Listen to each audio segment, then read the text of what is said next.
So here we are at Unisono Festival at 18th and Ashland Paulina in Pilsen, in the Pilsen neighborhood.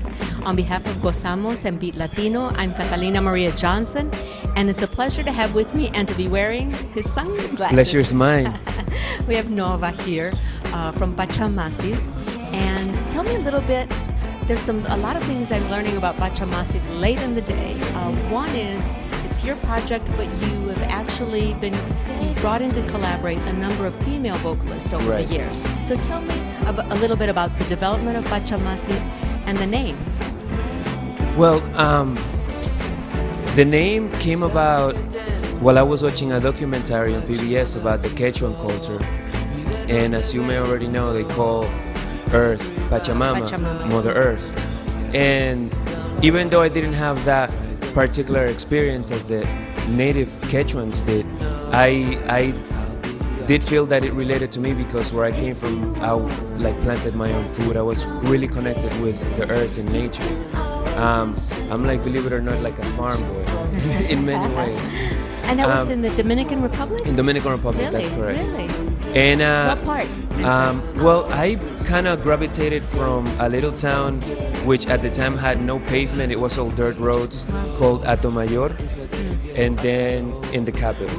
So in Atomayor it was like a small farm type of life, and then in the capital many times I was hanging out like in favelas and things like that. So I had that juxtaposition of worlds and stuff. And then Dominican Republic, as many places in throughout the world, has a heavy influence of North American, in particular U.S. music and stuff. So you had the music that I would hear as a little kid in El Campo, on the countryside, which was very traditional, sometimes only drums. Palos y salve, or was that yes, palos. Actually, I would eat lunch and I would hear people playing palos all the time. Cool. Gaga music as well. And then in the capital, I was exposed to the more urban stuff. And whenever I was at a friend's house who had cable, I got to see a little bit of MTV and stuff. So it was really cool. So then you chose the name Pacha, and then Massive. Massive because the project ended up being a collaboration between many people, as you alluded to. We've had, for example, a lot of different singers participate in the project and stuff. So I felt it was adequate, and it represented the fact that we had all this other wave of talent that came through the project and made it more massive. And did you, when you composed, were you already thinking of the collaborator, or did you have a composition and then you brought someone in to help express it? You know what I'm saying? Yes and no. I mean, not consciously, but I'm sure in a subconscious level, I kind of had an idea of, who might be. But the only time where it really was a conscious thing was on the new album coming out early next year, which I just called Monica up. I said, hey, let's do some music together and stuff. So at that point, I had some songs done, and then I called Monica up to kind of give it her flair and stuff. But generally speaking, I never really have an agenda when I sit down to make a song. I think when you sit down to do something specific, when it comes to creating as an artist, you kind of block yourself and impose like a wall between you and whatever you might channel. So I just let it flow, and then at the end of the day, I was telling a friend of mine, basically I let the cream float to the top and then just pick that. Interesting. Now, have you always, tell me a little bit about your composition process. Does it start with the instrument? Does it start with words? Does it start with a melody, or maybe it's different each time? I don't. It's all of the above, but my favorite, when I write a song, it's when sometimes I dream a lot of songs. Like literally, I dream a whole arrangement, and I wake up and I put it on the computer as soon as I can, because I don't know where those songs come from, and a lot of most of those songs are probably the best that I've done and stuff. So it could be